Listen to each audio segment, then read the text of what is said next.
My name is Vivek Chillicurry. I'm a second-year Master's in Public Policy student here at the Kennedy School.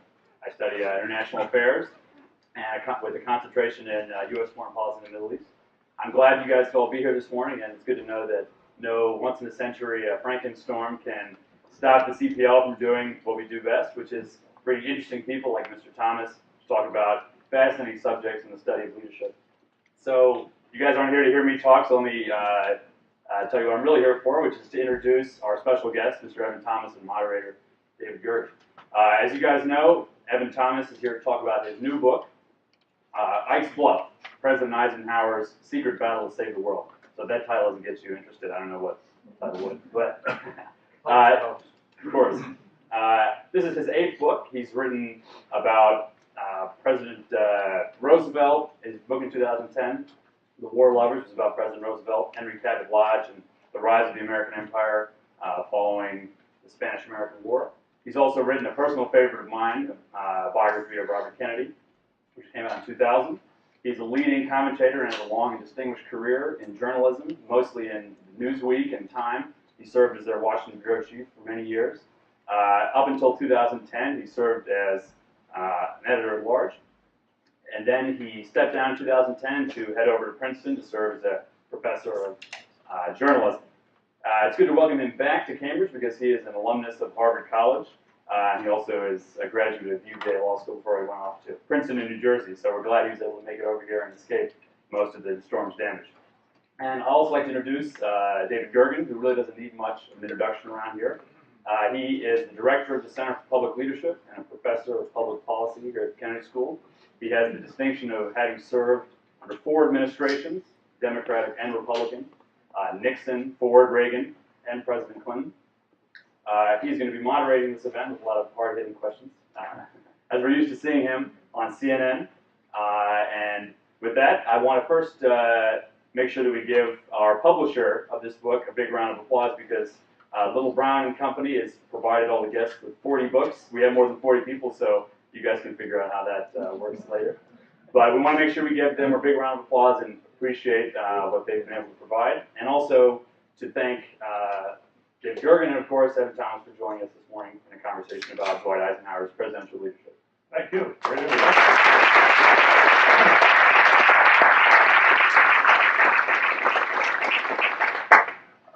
We have a couple of guests here today. Evan, I'll leave it to you to introduce your spouse.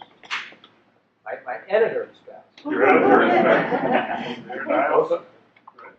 Who I met in civil procedure class in law school, which is why you should go to law school.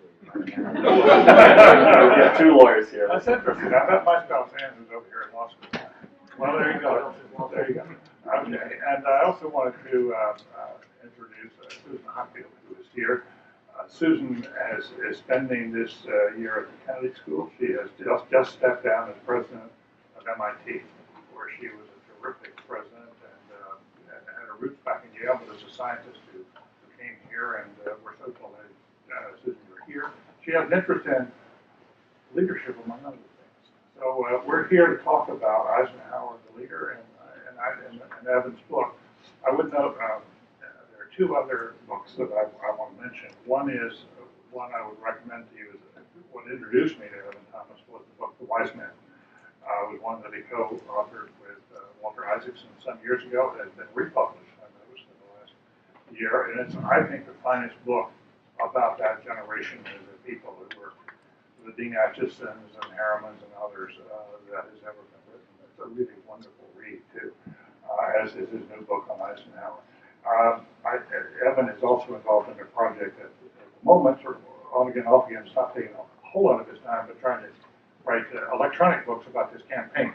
So maybe before the end of the day, before we leave here, he might give us some thoughts about where we're heading in the campaign. I've already gotten a couple of questions on that, but for the moment, and for now, because President Eisenhower was one of the most interesting figures who is not well understood by the modern generation, a young generation of anybody I know, and I'm just so delighted to read this book. Evan, why don't you tell us about the book and the central thesis?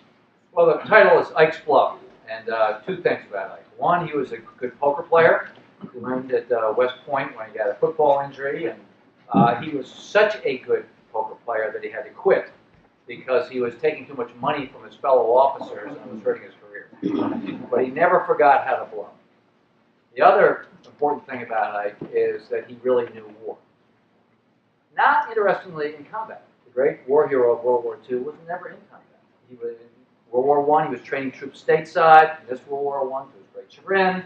World War II, he was way too important and knew too much to put into combat. But he went to a lot of battlefields, more than anybody else, while they still stank of death and the carnage. And he flew in a small plane in 1945 from Berlin to Moscow, flying low over the paths taken by first the German army and then the Russian army, and he saw not a single building standing as they passed over the Ukraine all that way. And he had as only a real soldier can, he had a real hatred of war. So as chief executive, he was damned if he was going to get the United States into a war, any war. We just got nuclear weapons. These fantastically, in fact, this is a grandiose statement, but true nonetheless. Dwight Eisenhower was the first person in the history of civilization with the power to reckon. Because as he became president, the Soviet Union and the United States were amassing these arsenals. When he came into the Oval Office, there was a report in his drawer written by J. Robert Oppenheimer that said we've reached the age of what they call nuclear plenty. This charming bureaucratic term that means that we can, well, as Oppenheimer put it, the United States and the Soviet Union will soon be like two scorpions in a bottle waiting to sting each other to death. Among other decisions that Eisenhower had to confront right away was to do a preemptive strike on Russia to wipe them out before they could wipe us out. Talk about threshold decisions as a president. But his hatred of his realization that we couldn't get into nuclear war, but his equally strong realization that he didn't want to get into any war, that little wars lead to big wars. In Eisenhower's experience and in his reading, you cannot control war. A lot of politicians think you can, limited war, flexible response. A lot of politicians believe compromise, you can do halfway things, you can do half a war. Eisenhower did not believe this. And so his only alternative was to bluff with nuclear weapons. That's really what he was doing for 8 years. He didn't want to get into any war at all, but he had global communism to deal with. If you looked at a map in 1953, it's turning red. Eastern Europe, Asia, you have every reason to believe that communism was on the march, so he's not a pacifist. He's got to do something. What he does is basically he bluffs. Interestingly, he does not send a single U.S. soldier into combat. After he gets us out of Korea in 1953, not a single U.S. soldier into combat. No other president can make that claim since him. Somehow he gets the economy, keeps it strong, balances the budget. Remarkable executive, records as chief executive, overlooked at the time, less so now. That's very interesting. I want to a couple of things about the poker and how that related to the bluff. What was striking in the book is how you wrote that he not only liked poker, but then he continued to play bridge. He liked to play bridge almost, every couple 2 or 3 days. He called in his friends. His friends would come gather. But he liked it not just because he enjoyed the downtime, but it was a way to read men's minds, and that he very, very much believed that card playing was a way to understand the intentions and that relates to the bluff. Absolutely. I mean, Andy Goodpaster, his aide, talked about this a lot in his oral histories.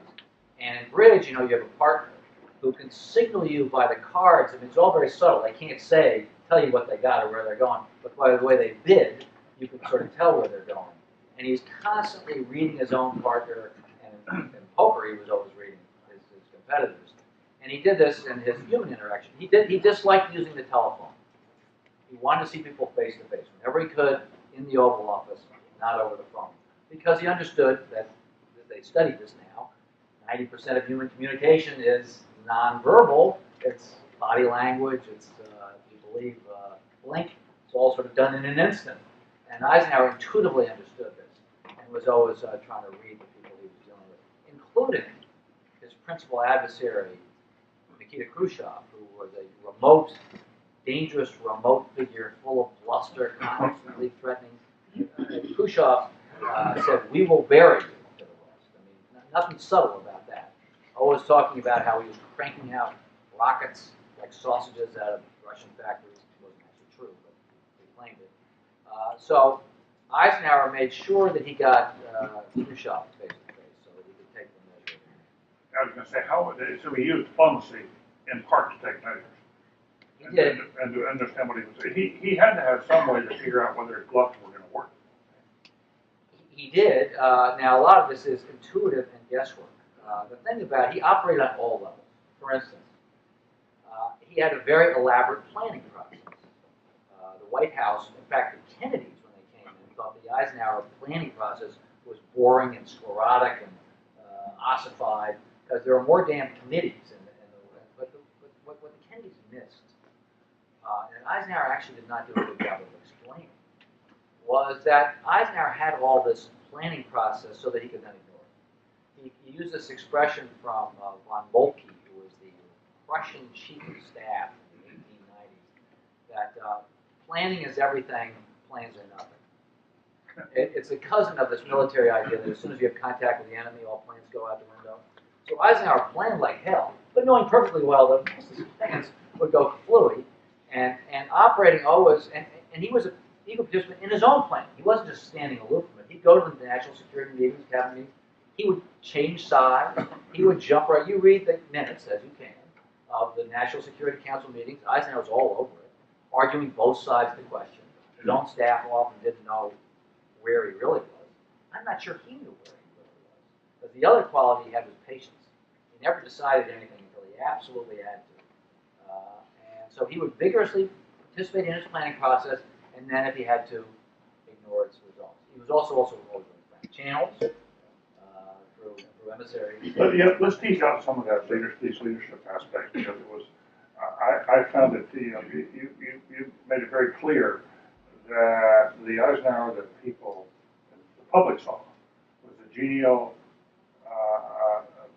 man who seemed to be above it all, sort of grandfatherly and enormously likable. The single most effective button, political button in history, more effective than any other buttons have been used through a lot of time, was simple buttons with this picture on it saying, smiling on it saying, I like it. And apparently it was just worth lots and lots and lots of votes. And people saw then this man they were enormously drawn to because he was genial, they trusted him, and so forth. They thought that he was a very kind, compassionate man. And yet, underneath this, he was cold-blooded as hell. Tell us about that. He was, and it was amazing that he was able, for 8 years, basically make most of the American people believe that he was this genial golf playing guy. It sort of haunted him in history because he was written off as a genial golf player. It was only when the scholars got in the archives starting in the 1980s that they saw, oh my God, there's a whole different Eisenhower we didn't know about. Fred Greenstein, a professor of political science at Princeton, coined a famous expression, the hidden hand. And what Greenstein got into Eisenhower's secretary's files and found that Eisenhower was doing all sorts of stuff behind the scenes that nobody knew about. I got my direct exposure to this was I spent a lot of time with John Eisenhower, who was Dwight Eisenhower's son, now 90 years old, wonderful guy. He and I had lunch with him several times. And young John Eisenhower, age 90, was always trying to figure out Dad. Imagine being Dwight Eisenhower's son. The first line of John Eisenhower's memoir is, sometimes I think I was born standing at attention. Susan Eisenhower, the granddaughter, said that Eisenhower was always lecturing the grandkids on deportment, and you would be sitting there slumped over teenager and come behind with his giant hands straight in their back. So, pretty intimidating father to have. So, John is still trying to figure out Dad after all these years. And we're talking about this balance between the genial, sunny, warm Ike and the cold-blooded Ike. And I'm saying, 50-50. John Eisenhower says, make that 75% cold-blooded. That's the son about the father. And he loved his father. It's not that he did. He had a loving relationship with his father. But he was also worked in the White House. John Eisenhower, Major John Eisenhower, was the deputy to Eisenhower's staff secretary, Andy Goodpaster, handling the top secret stuff, the nuclear stuff, intelligence, all the really scary stuff. John is in the room. So tell us, in an age when we put a great stress upon authenticity among leaders, how to think about the surface leader versus the internal leader. What a great riddle and a trap of a question, because I'm a big authenticity guy. I'm always saying, our leaders ought to be more authentic. I totally defies that, because he's actually two people. He is, and I think it's the other thing that makes it complicated. He's not faking it. I think he's sincerely warm. The half that's sort of this 25% that's warm and genial, totally sincere. I think it was a warm smile, and he was friendly and affable and great to hang around with. Had a million friends. His buddies from West Point like to come up and tell old stories. That was all real. And the American public, I think, has good radar for this stuff. I think they do. I think they can sort of see through the TV set and judge people. They judged him to be a decent guy because he was a decent guy. He had good Kansas values. He grew up in the Midwest, poor kid, turn of the century, strict parents. I mean, he had good values. I think he was a good guy. But it is also true, as his vice president, Richard Nixon, said about it. Nixon said in his own memoirs, he said, Dwight Eisenhower, President Eisenhower, is a more complex and devious man than most Americans realize. And Eisenhower, Nixon added, I mean devious in the best sense of the word. And he was devious, but somehow, I know this sounds impossible, but that's not contradictory. Some great figures have this capacity to be both, to be genuinely principled, honorable, decent. I think not faking it, and when necessary, expedient, cold-blooded, sack people if they have to. And of course, in Eisenhower's case, send hundreds of thousands of young men to their death. Remember, he's Supreme Allied Commander in World War II. He's sending whole armies to their deaths. He is ordering the bombing of cities. He has a lot of experience with responsibility on a scale that most of us can't imagine. I think there are probably some military people in this room who do have some feel for this. But the rest of us civilians just can't imagine what it's like to do that. So he's had to live in a place that most people have never lived before. And I think maybe that helps explain this compartment. Sometimes when you need to be cold-blooded, you are. Well, it was interesting when Nan Cohen came here after she had 2 college presidencies. Susan, before it's over, we can draw you into this. She said as university college president, she had to be polite, genial, full of integrity, trust, honest, but there were times she had to be ruthless. And she used that word, and I was like, wow, that's coming from Nan? Because you just don't think of her in those terms. But it does raise the question of whether authenticity is about how you appear, or whether authenticity is about whether you understand who you are and are true to yourself. That and I think a related notion of responsibility. Yeah. The most famous photograph ever of Dwight Eisenhower, which all of you have seen, that is a picture of Eisenhower standing in his regular Army uniform, non-combat. He never wore a combat uniform. He never wore a helmet. But he wanted to make the point that he's not in combat. So he's standing, he's got his garrison cap on and his regular uniform, his light jacket. And he's standing talking to a bunch of paratroopers. And they're all geared up, they're all locked and loaded. They got the black stuff on. It's the 101st Airborne. They're about to jump behind. It's the eve of D-Day. And Eisenhower has gone to talk to them because he has just been told they're not coming back. There are going to be 70% casualty rates for these guys. So he wants to look them in the eye before sending them to their fates. So he's out there talking about fishing and farming and all this kind of stuff with these guys, knowing that they're going to die that night. And in his chest vest pocket, he has written a note to himself that if the landings fail, which he has just ordered, for sole responsibility for this, if the landings fail, he's written in this note, the responsibility is mine alone. And that's a statement he's going to read if things go badly. He had a highly developed sense of personal responsibility. And I think it's more... If we win, it's the truth. The truth gets credit. Right. If we lose, it's mine. It's one of the great lines ever of John F. Kennedy. And John F. Kennedy rose in Eisenhower's estimation when, after the Bay of Pigs, a classic screw-up on all sides, which Kennedy deserves some blame for. He came out to the American people and he said, victory has 1,000 fathers and defeat is an orphan, but I am the sole one responsible for this. Incidentally, his approval rating hit 90% that year. The American people appreciate it when you take responsibility. A lesson that is lost, I think, on a lot of leaders today. So I think you can be, this goes to the authenticity thing. You can be a cold-blooded bastard if at the end of the day you take responsibility for your actions and for your defeats as well as your victories. That's a kind of authenticity. Right. There was another piece of that John Keegan, with whom you're familiar with his war writings, talks about the importance of war leaders. That there is a certain amount of theater that goes into leadership, that you have to inspire your troops. And he goes back to Alexander the Great and the Semnoz and the whole idea of taming that horse. But Eisenhower always felt that even when you were really pessimistic about the outcome of what you were doing, you had to maintain a positive front. You had to, he said, I've got to confine my troubles to my pillow. Well, I found that very, very interesting. And they're classic, just to give you the two bookends of this. As a West Point cadet, this is a story he told. They had to box at West Point, and everybody had to do it. And so as he gets knocked down by his boxing instructor, and he gets up all kind of grumpy and cranky and upset.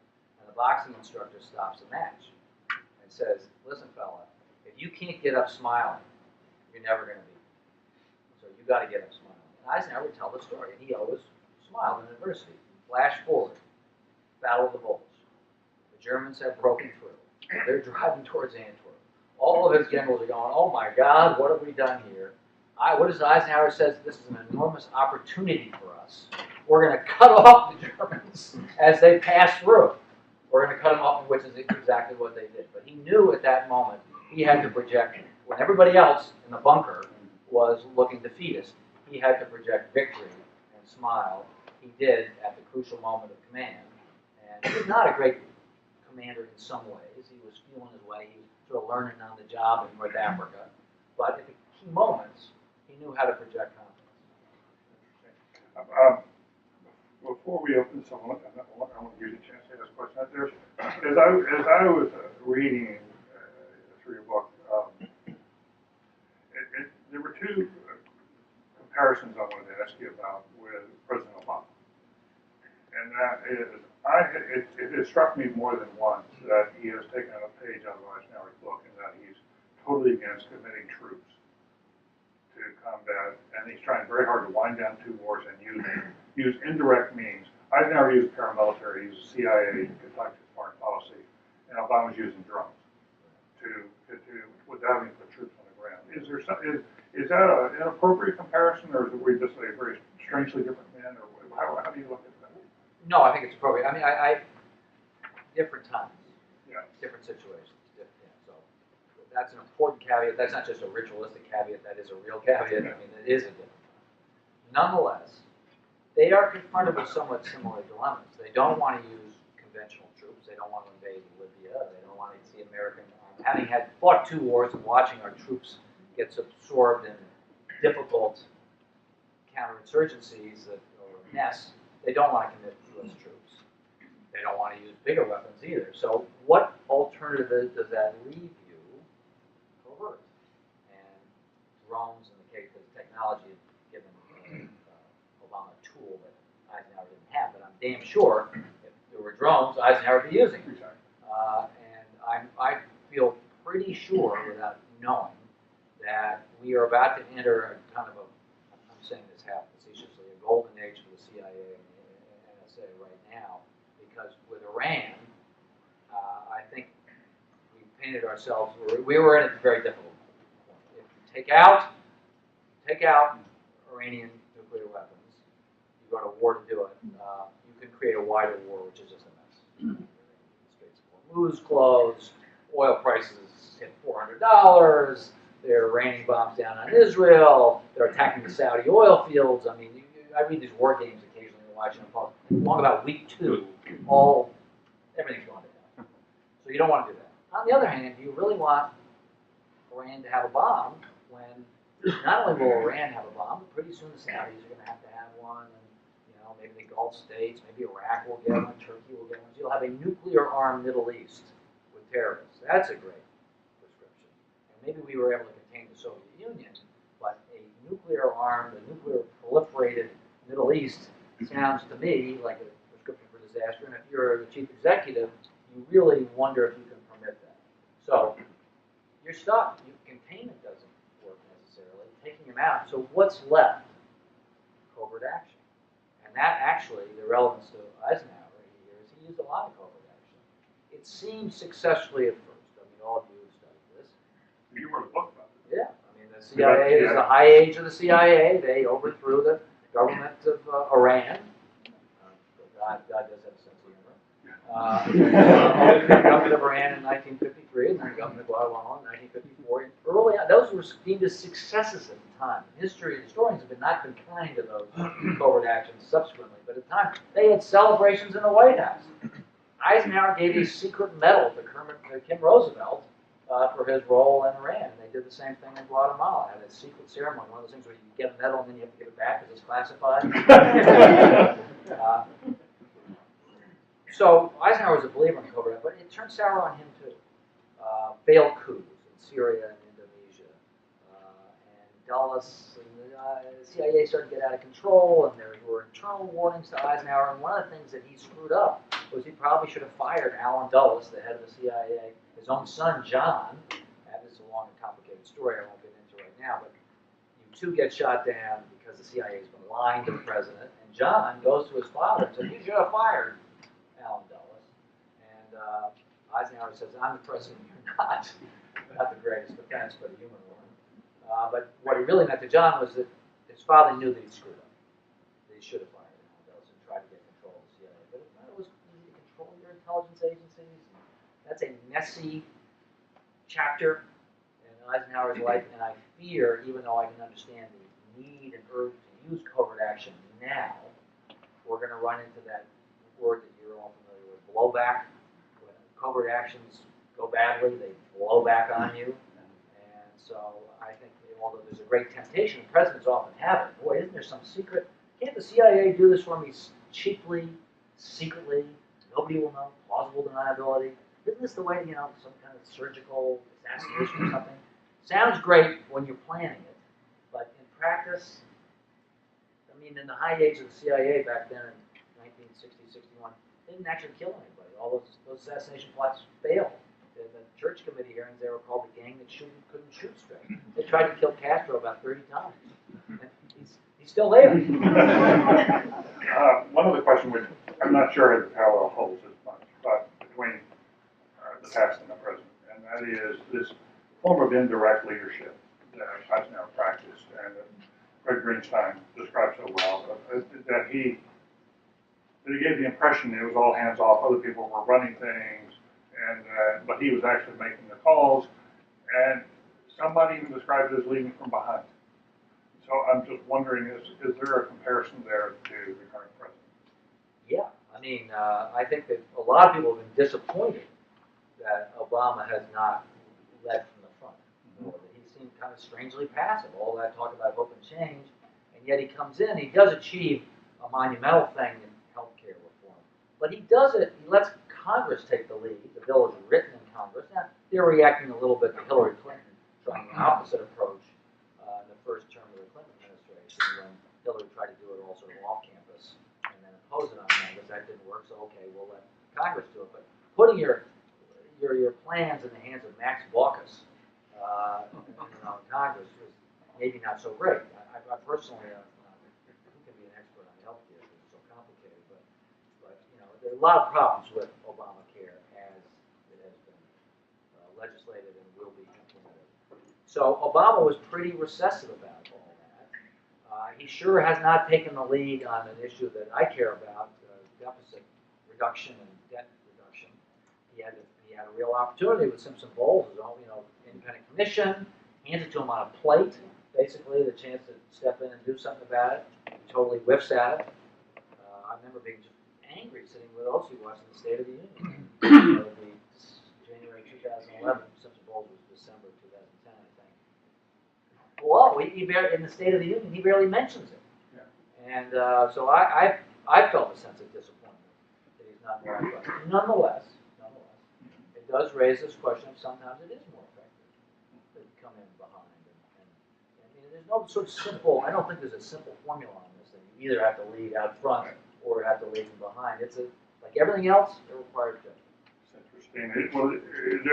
Eisenhower had his moments of passivity too with Joe McCarthy, for example. I mean, he was really, and civil rights. And civil rights. I mean, on both issues, he was. I think they're the black marks on his administration. And he let the nuclear arsenal get too big. I mean, he is not. I'm a huge admirer of his great president. Yeah. But one difference is that when he led from behind or led from in opaque ways, he often did give instructions, this is what I want, I just don't want people to know this is what I want. Whereas Obama doesn't always make it clear, this is what I want. That's an important distinction. I mean, I don't think when we go through Obama's records, 20 or 30 years, we're going to find the same degree of, one of the things that really got my attention, Eisenhower would use John Foster Dulles, as Secretary of State, to be the pronouncer, and in effect, the bad guy, the scary guy. And at the time, the press, which was even lazier then than it is now, thought that Dulles was running foreign policy because he made all the pronouncements. And only when those papers come open did we find on Dulles' most famous speech, Massive Retaliation, which was known as brinksmanship, do we find on the speeches drafts himself, it's Eisenhower's handwriting. He wrote the key paragraphs. But at the time it was all, I don't know, go talk to Dulles. Sure, thanks, David. I actually have a question about how President Eisenhower's stature as former Supreme Allied Commander, accomplished war general, affected the integrity of his decision-making process once he became president. Because it's always hard to challenge a president when they're in the room on tough policy issues where you disagree with them. I would imagine especially when that president happens to be the former Supreme Allied Commander. So how did Eisenhower go about setting up the decision-making process within the White House to guarantee that he was getting all sides and that he wasn't just being surrounded by yes men, especially when the stakes were so high with possible nuclear confrontation in Korea?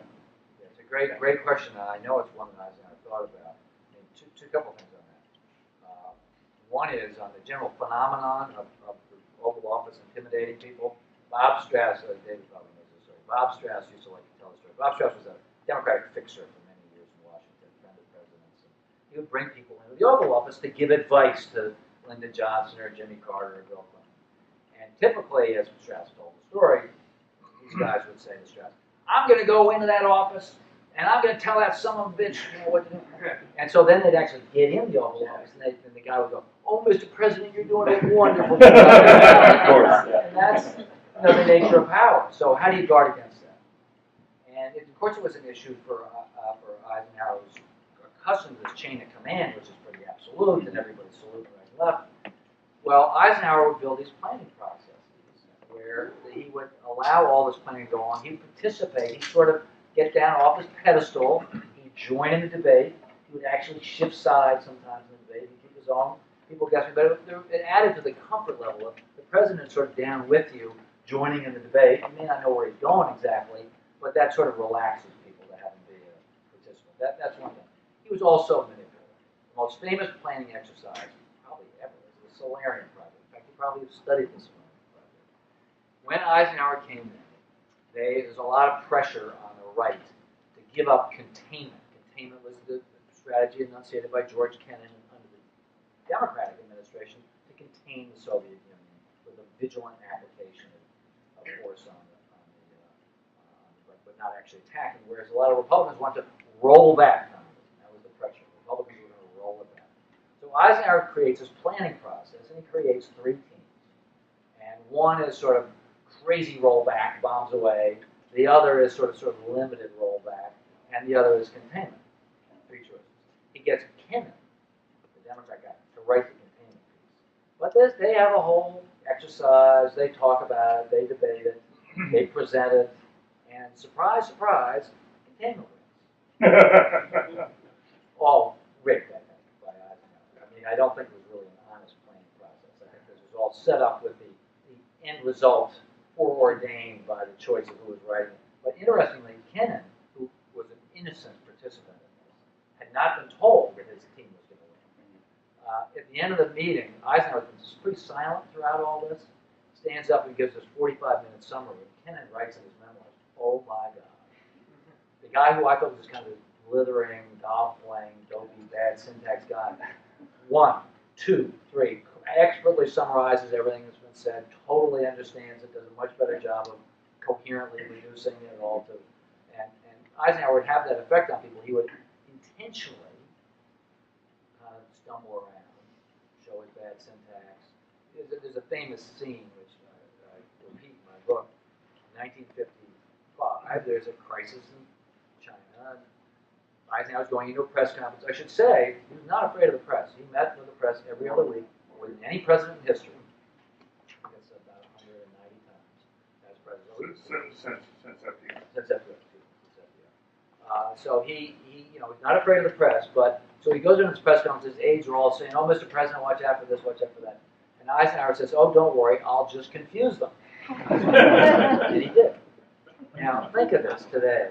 How many presidents are going to be intentionally dumb? I mean, it just flies in the face of everything we're taught at the Kennedy School. If you're smart, transparent and clear. Yeah, right. And he was. You can read the transcript. It was totally obfuscatory, if that's a word. And they had some laughs because they thought of the Kremlin translators trying to figure out. So Eisenhower was so confident that he could appear dumb. That takes a hell of a lot of confidence if you're willing to do that. And it is. I mean, even this talk is the confidence to be humble. It is to me a great leadership skill. I wish I had it because it is just so important and so counter to, I think, the message that a lot of you get. That you always have to be selling yourselves and have great resumes and talk about how great you are and convince the adults about how terrific you are. I teach at Princeton, and my kids who are fantastic have all these glowing resumes, and they're constantly having to present themselves as a kind of a brand. They've been doing it. That's how they got into Princeton, And I feel like saying to them, and occasionally do, you don't have to do that, the other thing that always occurs to me, and my wife will testify to this, I'm arrogant when I'm insecure. When I'm fearful, I'm likely to be arrogant. When I'm confident, I'm likely to be humble. That's an important equation that I really observe a lot in myself, unfortunately, but also in others. Eisenhower understood this. In fact, it's even true of Eisenhower. When he was unconfident, and there were moments when he was unconfident, he could be arrogant. The most famous moment, well, several, is Eisenhower just did a perplexing thing in 1960, August 1960. Richard Nixon was running for president. Vice President Richard Nixon was running for president. And Eisenhower was asked at a press conference, "Well, tell us something that Richard Nixon did for you, did for the country on foreign policy." And Ike says, "If you give me a week, I'll think of something." Ouch. I mean, just a brutal put down. What was really going on? It's so uncharacteristic of Ike, who was really pretty careful about these things, pretty generous and all that. What was going on? What was going on was that Eisenhower was getting old. He was 70 years old. He was sick. He had a heart attack, a stroke. He was taking too many sleeping pills. He was taking a drink or two too many. He had been serving his country nonstop 50-some years. He smoked like 4 packs. He had smoked 4 packs of cigarettes in 1949. He was exhausted. He was finally out of gas. And he didn't like these questions that were questioning his own leadership. The press was full of stories. Eisenhower's not really in charge anymore. Where he's playing golf, he's not in charge. And the questions that led up to that question, if you look at the transcript, are all about him. And in a moment of weakness, he became a wise ass. And the wise assness really hurt Richard Nixon, and really bothered. Eisenhower knew that he had blown it by being a smart ass when he should have been a confident guy. He had hurt his own number two, and really hurt himself because he saw Nixon's election as his own legacy. Do you think that there's the difference in time may have accounted for it? Eisenhower had a terrific record of accomplishment before he became president that could give him a sense of lasting confidence as a leader for the rest of his life, including the presidency. And whether leaders today feel that it's so slippery to be on top, it's so fragile to be on top that they therefore feel it gives them a sense of greater insecurity and they have to project as a way to compensate. I mean, one of the things is Eisenhower's really not a policy prescriber for anybody else because he's a game that only one can play. If you're Dwight Eisenhower, you can bluff with nuclear weapons, but I wouldn't suggest anybody else try it because he had this tremendous credibility. He'd been Supreme Allied Commander. He'd liberated Europe. The Russians look at Dwight Eisenhower and they say, "This guy means business." He flattened Germany. He's done it before. When the Korean War ended, it was largely because Russia and North Korea and China are looking at Eisenhower and they're going, "This guy means business. Look at what he's done before." So he had a kind of credibility that the others don't have. The other thing is, it was a long time coming. He'd been in the peacetime army in the talk about learning how to be patient. You know, he had been promoted temporary colonel or something in World War I. He gets to reverse to major. He's like major forever, you know, for like decades as major. And these dusty, forgotten posts, small, pointless peacetime army, biding his time, denied combat in World War I, has to be unbelievably patient. Chief of Staff to General MacArthur. Learn how to talk about lessons on how to be patient. Imagine being Chief of Staff to MacArthur, one of the great blowhards of all time. In fact, I have this theory that Eisenhower learned a lot of his modesty and what not to do by watching his boss, who was vainglorious and showing off and calling attention to himself and look at me. Eisenhower was watching all that, saying, "I'm not doing that. When I get command, I'm not doing that." And in fact, MacArthur was sort of on to Eisenhower. You could see Eisenhower learning. There's a famous scene, still a bit hard to describe, but 1952, MacArthur and Eisenhower are on the same stage. And MacArthur wants to be president too. In fact, probably even more than Eisenhower does at this point. And Eisenhower, in response to some question, is going on about civilian control and the need for humility and the commanders have to take a second step. And MacArthur listens to all that. He pats Ike on the knee and says, "That's okay, Ike. You just keep going on like that. You'll get it soon." I mean, he thinks it's a shtick. And it was a little bit of a shtick. But learn by watching MacArthur. You know, don't be a blowhard like General MacArthur. So the point of this is that Ike has a long time to learn these lessons. They're not learned in a day. It's not like my Princeton kids who got to figure it out fast, or you here who got to figure it out fast. He had plenty of time to learn how to be patient. Tell us about the relationship with, then we'll go around, the mentorship that meant so much in Panama, and how much that changed his life. Foxconn. Because it really goes to a lot of young folks today and how you find yourself. Boy, here he is. He's stuck. Talk about lousy peacetime post. He's stuck down in Panama. His wife hates him.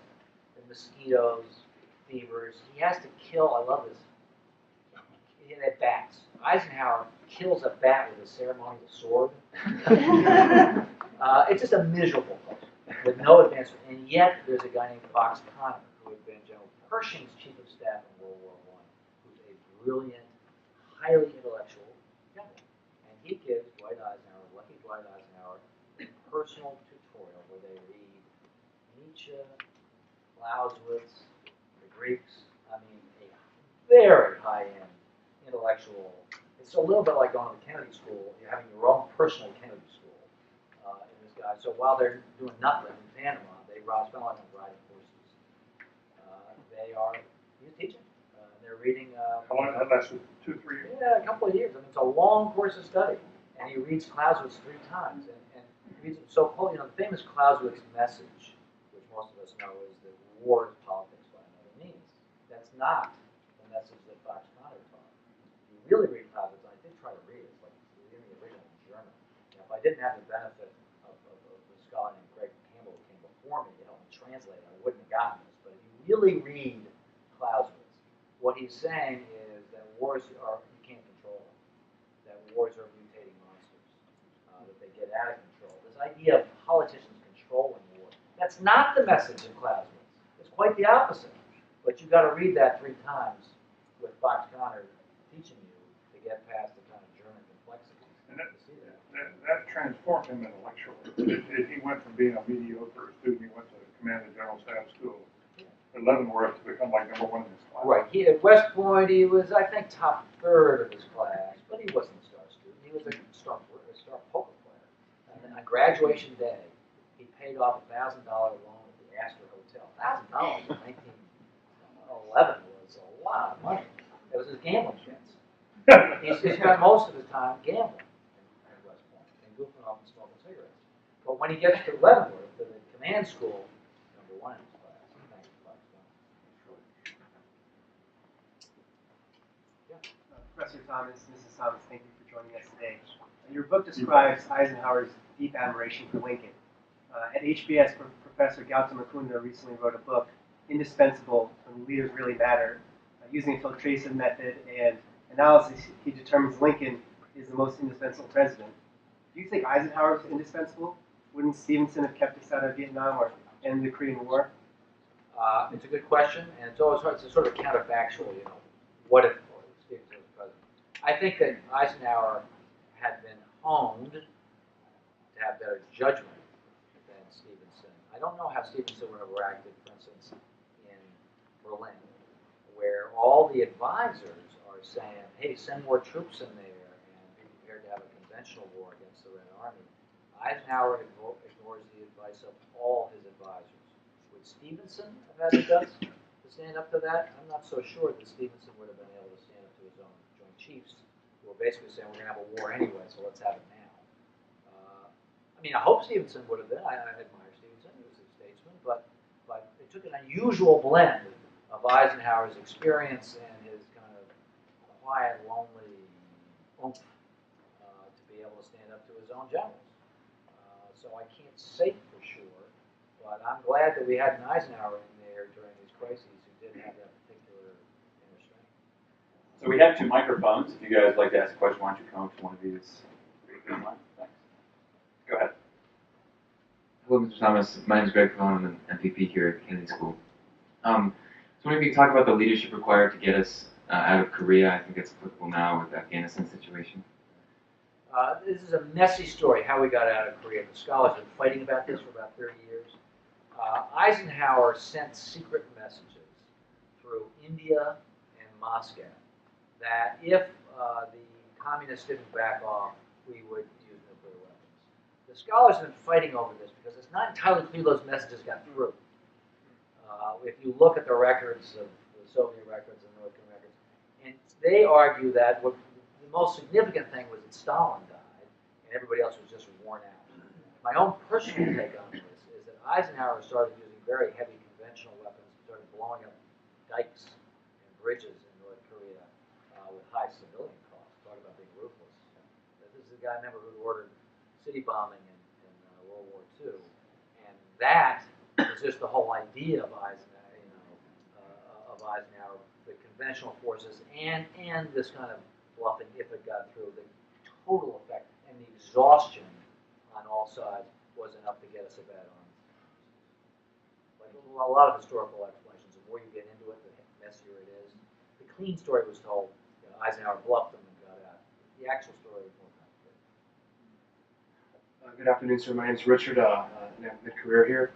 I'm curious about what Eisenhower learned from President Truman. I mean, Eisenhower was a very strong general in World War II, but Truman was his boss in World War II. They had a good relationship during the war, somewhat of a divorce during the '52 election campaign.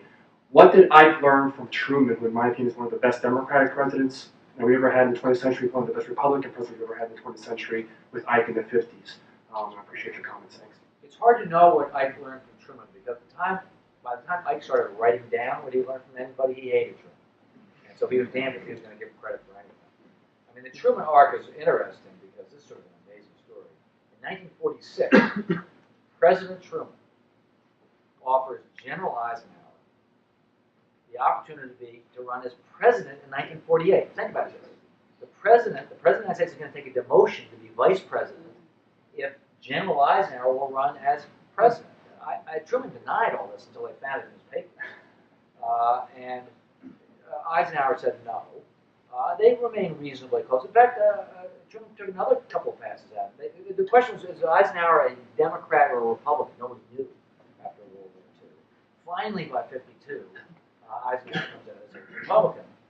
Then the friendship ends, because campaigns are not designed to make friends. And there are some incidents, the incident that sticks in my mind, there are a number of incidents. But one is that John Eisenhower, Major Eisenhower, is finally in Korea seeing combat. Now, today, the son of the presidential candidate would not be allowed to get anywhere near combat. But in that time, they let him go with this caveat. General Eisenhower said to his son, John, okay, you can go off to combat in Korea, but you have to take a pistol, and if they capture you, you have to shoot yourself. As Stalin's son did. And John Eisenhower told me this story. When he got back, he took the pistol and went to the firing range. It didn't work. But Truman brings John back for the inauguration, interrupting his combat tour. And Dwight Eisenhower's mad about it and says to Truman, who brought my son back? And Truman's seeking to show that he's still president, says, I did. I'm still president. And there's this very frosty moment between them, and they don't speak to each other in the car going up to the Capitol thereafter. And then it gets worse. I mean, Truman is bad-mouthing Eisenhower. He and Dean Acheson like to get together and bad-mouth Eisenhower. And then Eisenhower is always writing these unpleasant letters to Truman that Andy Goodpatcher would rip up overnight. And Truman's actually spreading rumors about Eisenhower's love life. I mean, very nasty stuff, which of course gets back to Eisenhower. So there's nothing bad. So it's a long answer to your question. By the time Eisenhower ever wrote anything about Truman, it was sort of gritted teeth. He hated him. What he actually thought of him, I don't know. What he thought of him at the time. I just want to ask you a structural question. You've been talking a lot about character and personality, but it seems to me that when I think of Eisenhower in political economic terms, he's America's first imperial president. I mean, this is when America steps onto a global stage, creates the dollar as the world's reserve currency, puts 1.5 million American troops overseas, takes on global ambitions, etc. And yet he leaves his 8 years in office worried about the military-industrial complex. What happened? Yeah, good question. Well, a couple of rivers. I mean, life is politics and statesmanship messy. He's a big internationalist, partly in reaction to the right wing of his own party. Isolationist. I mean, a lot of, in a messy, complicated way, a lot of the Republican right, the Republican old guard in 1952, want America to come home again, as the government used to say, and have a fortress America. Just leave the rest of the world. They're mad about losing China, so maybe not in China, but come home again. So Eisenhower is an internationalist. He's been embraced by the Council on Foreign Relations, all these people, the rugged wise men, who are basically saying after World War II, hey folks, we can't just come home. Abel Harriman's expression was, Americans just want to come home, go to the movies, and drink Coke. We can't. Marshall Plan, we had one of the most generous acts, actually worked, and the Western Alliance. So that's, Ike is a big believer. We have to be out there, that there is such a thing as the West, that there is a communist threat, that we have to preserve the West any way we can, economically, militarily. At the same time, he understands there's a tremendous risk that if you do this, you will create a national security state. He called it the garrison state. And by the garrison state, he meant not just spending too much on weapons, although he was worried about that and fought against that. He was worried that we would lose our freedoms. Fascism is not that far away in 1952. The idea you can have a value system where the military really takes over. I mean, most of you don't remember this, but there was a book called 7 Days in May, written in 1961, about the military taking over, which didn't seem so implausible in 1961. It seemed possible, and actually, Eisenhower was worried about that, and was openly, he talks about in his memoirs about driving around. He'd just been made president of Columbia, a brief appointment in between other top jobs in 1949. Driving around, and he uses a wonderful 1950s expression, a 40s expression. He says he's at a brown study, meaning he's depressed about the thought of the garrison state. And he's looking around in New York, and he's thinking about New Yorkers losing their rights to the military. So he has an active fear of this. He's also afraid that we're just going to spend too damn much on the military. And one of the little-known facts, Eisenhower reduced defense spending in the 1950s. It was a very high level in Korea. Eisenhower reduced it. He did it by gutting his own service, the Army, because he had to spend on missiles and bombers. We were in an arms race with the Soviet Union. He had to spend money on new technology. But he went to his own service and said, sorry, guys, no money for you. And two of his Army chiefs of staff quit on him, Ridgway and Taylor, were furious at him. Talk about being cold-blooded. His comrades in arms from World War II. He My name is Charlie Clements from the Carr Center for Human Rights Policy here. When you look at the foreign policy issues that he dealt with, right in a row, trying to get out of the Korean War, Mossadegh in Iran, Arbenz in '54 in Guatemala, then really called off the elections in Vietnam and really laid the groundwork for what Kennedy would do in terms of both covert action and advisors in Vietnam. Can you comment some on that? Was that kind of intentionally kind of stumbling in there? What was going on in his mind with regard to Vietnam? Eisenhower was an all or nothing guy, and he did make this perfectly clear. And his view on Vietnam was, don't go in, or if you go in all the way. Declare war, bomb Hanoi, take North Vietnam. And he said this to Kennedy and Johnson, but he got used by both those political figures because they understood that Eisenhower was a patriot, wanted to support the presidency. So Johnson's always rolling him out to press conferences to say, I stand behind my president, President Johnson, and not revealing that his secret off-the-record advice is all or nothing. John Eisenhower tells this story of when Eisenhower was sick at this point. He has a 7th or 8th heart attack by 1966. McNamara and Vance come to visit General Eisenhower as he's President Eisenhower as he's lying sick at Walter Reed. And Eisenhower says to them, declare war, go all the way. And John said McNamara and Vance couldn't get out of that room fast enough because that's not what they wanted to hear. They wanted to do this gradual, graduated escalation, step by step. They were not all or nothing types. And it's too bad because Eisenhower was not able to really make his case as clearly as he should have. Partly because he was supportive of the president, whoever this president was. Partly because he was sick himself. Partly because he got mad at the hippies and he didn't like the late 60s. He didn't like long hair, and he was always cranky about that. So that made him more hawkish than he might have otherwise.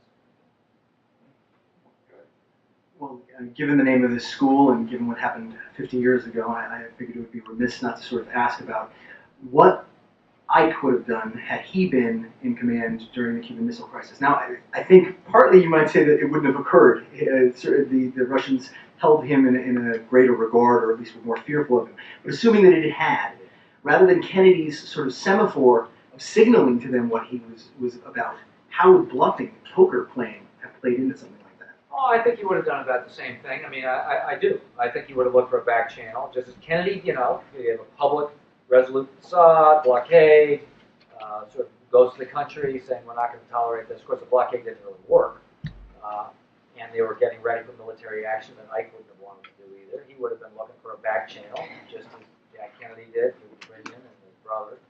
And I think he would have happily traded away those missiles in Turkey. I don't. That's counterfactual. I don't know, but I think it's entirely likely that he would have done exactly what Kennedy done, and he would have been. I think Kennedy was great in the Cuban Missile Crisis, but thank God the Cuban Missile Crisis happened in 1962 and not 1961. Because in 1961 he was still a greenhorn president. He screws up the Bay of Pigs. He gets bullied by Khrushchev at Geneva in June of 1961. But to his credit. Great credit. Kennedy learns on the job. And some of you probably have, there are tapes of the XCOM. The XCOM was that committee that advised the president during the missile crisis. You can listen to them. And on the 13th day, Phil Zellico used to teach here, sending these tapes. Oh, they're easy to get. It's so interesting listening to that tape on the last day of the crisis because about 50% of the meetings are taped. So you can, and I'm driving along listening to this thing. And it's hilarious because it's all middle-aged men of a certain type trying to appear that they're not showing stress under pressure. So the conversation's always like this. We might have to evacuate the Southeast United States. All this kind of low-key stuff as they talk about these horrific consequences until the last day. And all of a sudden the voices get a little shaky and a little tired. And you start to actually hear the stress in their voices, with one notable exception, the President of the United States. Now that may be because he was the only one in the room who knew it had been taped. but he's cool. He says, we're not going to have a good war here if we go to war. And he sort of faces up that we're going to have to trade away the missiles. And he secretly doesn't. But he's cool and steady and articulate and exactly what you'd want a president to be. If Hollywood was making a movie, they could just play the tape. They couldn't literally, it's much more complicated. But the feel, the tone, the tenor is very reassuring. And that's one thing I like about the guy whose name is on the school, is he was a quick learner. He did learn. Dan, I think you get our last question. Thanks. I have another Kennedy question for you here. We have this propensity here and now to romanticize the 60s as this idea of adventure and cultural revolution. Kennedy himself talked about this as the new frontier and new generation. And here we are in 2012, fresh off of a decade or more of adventure and unprecedented crisis and royal in the world. And do you think that stability, the stability and the steadiness that we value now in Eisenhower, is that a function of leadership, or are we just tired of it the way we were tired in 1960 and then tired again at the end of Vietnam, all this adventure? No, sure, the mood changes, and what people want in one decade is not necessarily what they want in another. And different styles of leadership becomes sort of in vogue. You see presidential reputations go up and down. Truman, after having been kind of elected, the fact that he was a straight shooter started to look pretty good along about the 1980s when it's perceived that politicians are being insincere and lying and all that. All of a sudden, Truman looks pretty good after having not looked all that great. Eisenhower's having a little moment right now. One of the great hit jobs of all time in history, PR hit jobs, was what Arthur Schlesinger did to Ike and the Kennedy people. Because think about it, how useful it is if you're promoting the young, dynamic, vigorous Jack Kennedy to contrast him as a foil with the old, golf-playing, dopey, caretaker Dwight Eisenhower. That contrast, which was largely a Kennedy and abetted by the press corps fiction, stuck. Most people still believe it. When I go around talking to people, scholars have known that's not true for 30 years. I didn't discover it. There's a whole generation of scholars have known about the hidden hand. But most people still believe that in the sort of Sleepy Ike picture, because that was useful in 1960. It was useful to have the young, vigorous president. But right now, Eisenhower is making a bit of a comeback. He's never going to get on Mount Rushmore, but he's moved up. Arthur put him, I think, 27th when he first did a rating in 1963. I would guess I think in the polls he's now like 11th or 12th. I think these polls are close. For what they're worth, he's moving up on them. The other polls are worth noting. When over 8 years of the presidency, when you contrast today, when it's really hard for presidents to get to 50, over 8 years, his average approval rating with the American people, 64%. Yeah, a number that people would kill for. Yeah, exactly. Two quick things. Susan, I'm curious about your reflections on leadership. Did you hear this, especially about the being genial, but you have to be tough. You have to sometimes be ruthless. Yeah, I think that this passion for authenticity is a ridiculous simplification in the face of human complexity. You just can't reduce things to this kind of a simple measure of thumbs up, thumbs down. Right.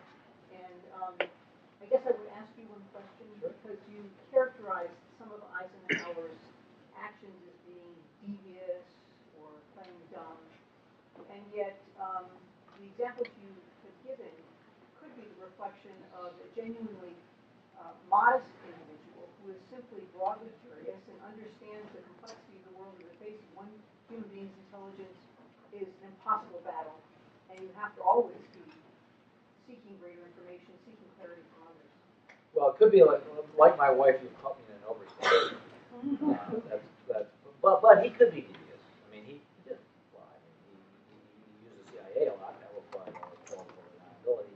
And he could be devious in his unclear to his own staff about what he believed, and hide the ball, or move the ball around. So I don't think devious really is a far-fetched word. Richard Nixon used that word, and I think there's some truth to it. But your larger point is right. There's a kind of a modesty here, and not getting ahead of himself, and he didn't necessarily know all the facts, and was willing to kind of sit back and absorb them. I think he had a highly honed appreciation of human nature, and an appreciation of complexity, and that things don't always work out as coolly and simply as you wish they would in intelligence or in any other. I think he had a highly sophisticated view of the complexity of human nature that I think you get from being a leader, just as you did as being the president of MIT. I think if you're in those positions, you see human nature in all its varieties, and you learn to deal with it. Are we going to wake up Tuesday morning not knowing who's going to be president? Well, you're the expert. Are there any big surprises you think we'll understand looking back?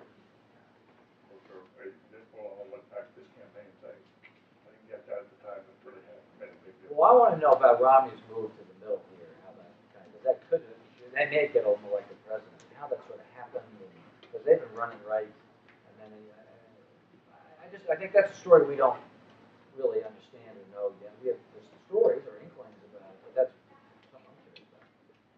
We'll look forward to your next book. In the meantime, thank you very much.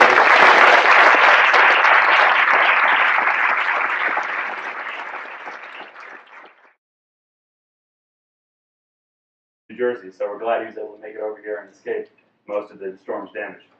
And I'd also like to introduce David Gergen, who really doesn't need much of an introduction around here. He is the director of the Center for Public Leadership and a professor of public policy here at Kennedy School. He has the distinction of having served under 4 administrations, Democratic and Republican, Nixon, Ford, Reagan, and President Clinton. He's going to be moderating this event with a lot of hard-hitting questions, as we're used to seeing him on CNN. And with that, I want to first make sure that we give our publisher of this book a big round of applause, because Little Brown and Company has provided all the guests with 40 books. We have more than 40 people, so you guys can figure out how that works later.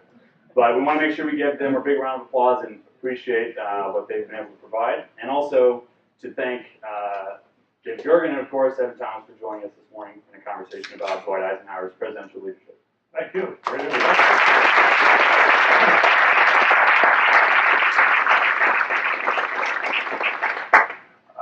we have a couple of guests here today. Evan, I'll leave it to you to introduce your spouse.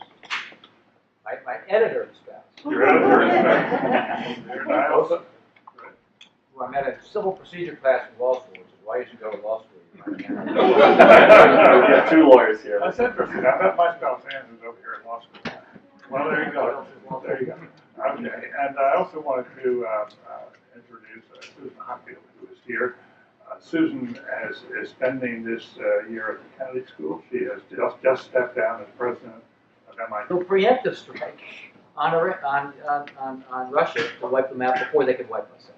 Talk about threshold decisions as a president. But his hatred of his realization that we couldn't get into nuclear war, but his equally strong realization that he didn't want to get into any war, that little wars lead to big wars.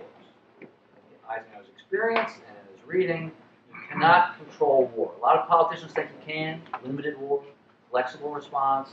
A lot of politicians believe compromise, you can do halfway things, you can do half a war. Eisenhower did not believe this. And so his only alternative was to bluff with nuclear weapons. That's really what he was doing for 8 years. He didn't want to get into any war at all, but he had global communism to deal with. If you looked at a map in 1953, it's turning red. Eastern Europe, Asia, you have every reason to believe that communism was on the march, so he's not a pacifist, he's got to do something. What he does is basically, he bluffs. Interestingly, he does not send a single U.S. soldier into combat. After he gets us out of Korea in 1953, not a single U.S. soldier into combat. No other president can make that claim since him. Somehow he gets the economy, keeps it strong, balances the budget. Remarkable executive as a records and chief executive, overlooked at the time, less so now. That's very interesting. I want to look at a couple of things about the poker and how that related to the bluff. What was striking in the book is how you wrote that he not only liked poker, but then he continued to play bridge. He liked to play bridge almost, where she was a terrific president and had her roots back in Yale, but as a scientist who came here, and we're so glad Susan, you're here.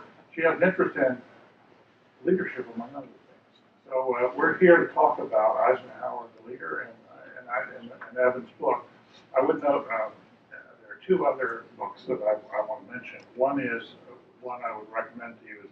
What introduced me to Evan Thomas was the book The Wise Men. It was one that he co-authored with Walter Isaacson some years ago. It has been republished, I noticed, in the last year. And it's, I think, the finest book about that generation of the people who were the Dean Achesons and Harrimans and others that has ever been written. It's a really wonderful read, too, as is his new book on Eisenhower. Evan is also involved in a project at the moment, sort of on again, off again, it's not taking a whole lot of his time, but trying to write electronic books about this campaign.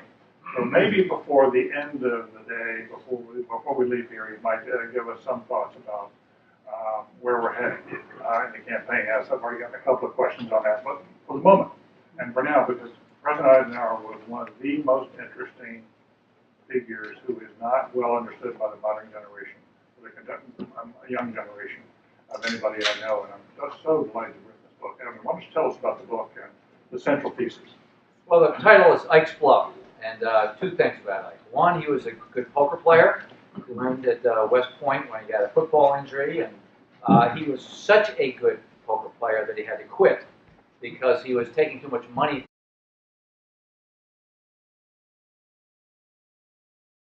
My name is I'm a second-year Master's in Public Policy student here at Kennedy School. I study international affairs and with a concentration in U.S. foreign policy in the Middle East.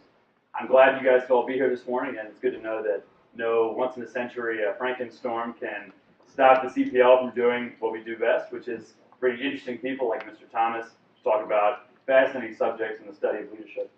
So you guys aren't here to hear me talk, so let me tell you what I'm really here for, which is to introduce our special guest, Mr. Evan Thomas, and moderator, David Gergen.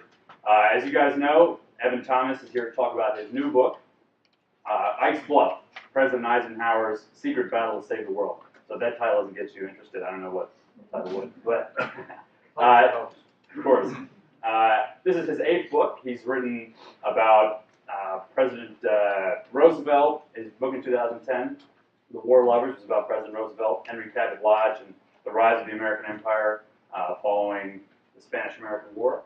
He's also written a personal favorite of mine, a biography of Robert Kennedy, which came out in 2000. He's a leading commentator and has a long and distinguished career in journalism, mostly in Newsweek and Time. He served as their Washington bureau chief for many years. Up until 2010, he served as an editor-at-large. And then he stepped down in 2010 to head over to Princeton to serve as a professor of journalism. It's good to welcome him back to Cambridge because he is an alumnus of Harvard College. And he also is a graduate of UJ Law School before he went off to Princeton. From his fellow officers and was hurting his career. But he never forgot how to blow. The other important thing about Ike is that he really knew war. Not interestingly in combat. The great war hero of World War II was never in combat. He was in World War I, he was training troops stateside. In this World War I, to his great chagrin. World War II, he was way too important and knew too much to put into combat. But he went to a lot of battlefields, more than anybody else, while they still stank of death and the carnage. And he flew in a small plane in 1945 from Berlin to Moscow, flying low over the paths taken by first the German army and then the Russian army, and he saw not a single building standing as they passed over the Ukraine all that way. And he had as only a real soldier can, he had a real hatred of war. So, as chief executive, he was damned if he was going to get the United States into a war, any war. We just got nuclear weapons. These fantastically, in fact, this is a grandiose statement, but true nonetheless. Dwight Eisenhower was the first person in the history of civilization with the power to wreck. Because as he became president, the Soviet Union and the United States were amassing these arsenals. When he came into the Oval Office, there was a report in his drawer written by J. Robert Oppenheimer that said we've reached the age of what they call nuclear plenty, this charming bureaucratic term that means that we can, well, as Oppenheimer put it, the United States and the Soviet Union will soon be like two scorpions in a bottle waiting to sting each other to death. Among other decisions that Eisenhower had to confront right away was to do